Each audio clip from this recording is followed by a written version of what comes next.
नमस्कार, मी मिलिंद कांबळे. मी आता आहे अंबाडी वज्रेश्वरी रोडवरती सावरेली गावाजवळ.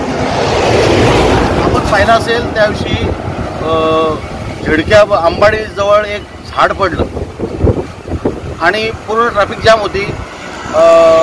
वाडा भिवंडी रस्ता पूर्ण जाम होता. मुंबई अहमदाबाद रस्ता पूर्ण जाम होता ट्रॅफिकने. त्या रस्त्याची किती दुरवस्था आली हे कालच प्रमोद पवारांनी दाखवलेलं आहे. आणि हे झाडे 100 वर्ष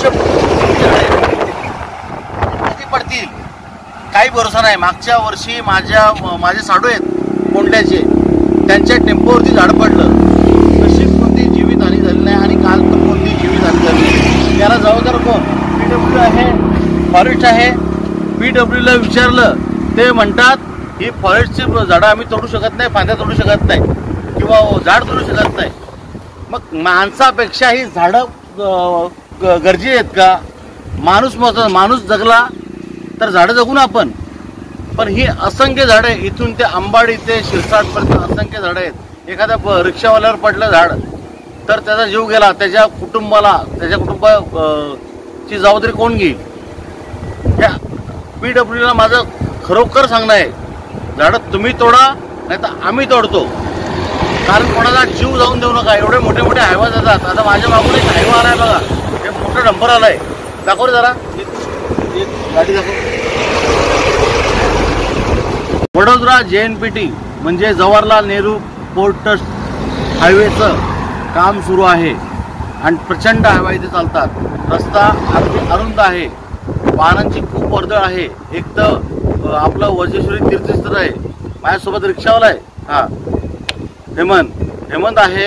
काल किती नुकसान झालं तुमचं? भरपूर नुकसान झालं. दिवसभराचा धंदा गेला. 2 दिवसापासून याचा कार्यक्रम चालू आहे. जिथे जिथे ट्रॅफिकने जाम होतोय सगळीकडे. खेड्यांचा तर साम्राज्यच पसरलेला आहे. म्हणजे भिवंडीवरून काल येताना मला जवळजवळ 3 तास लागले. तसं दुगाड फाट्यावर मधून गाडी टाकली आणि मी सैतानी पुलावर निघालो. म्हणजे एवढी अवस्था तिथे गाडीचा खर्च देतो,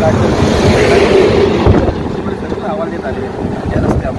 म्हणजे सर्वसामान्य नागरिक एकदम याला गेलाय, खाली गेलाय. हप्ता कुठून भरायचा रिक्षाचा? धंदा नाही, रस्त्याचं काम चालू आहे, झाडं पडतायत, इथे लाईट नाही. करायचं आम्ही काय एवढ्या ट्रॅफिकमध्ये? रस्ते तुम्हाला भिवंडी याची काल व्हिडिओ पाहिली असेल तुम्ही. तो मुंबई अहमदाबाद प्रमोद भाऊजी मुंबई अहमदाबाद हायवे तो जाम, इकडनं जाम, तिकडं माणसं येणार कुठून? जर माणसं वज्रेश्वरी तीर्थयात्रा येतील तरच ह्या आपल्या बांधवांचा धंदा होईल, व्यवसाय होईल, हारवड्यांचा व्यवसाय होईल तसा. आणि त्याने या मुसीबत ही झाडं तोडायची आहेत. हे कधीच पसरते माझ्या अंगावरती, कोणाला सांगू शकत नाही. याच्यावर काहीतरी आम्ही बोंबलून थकलो, पण मी बोंबलायचं थांबणार नाही. धन्यवाद.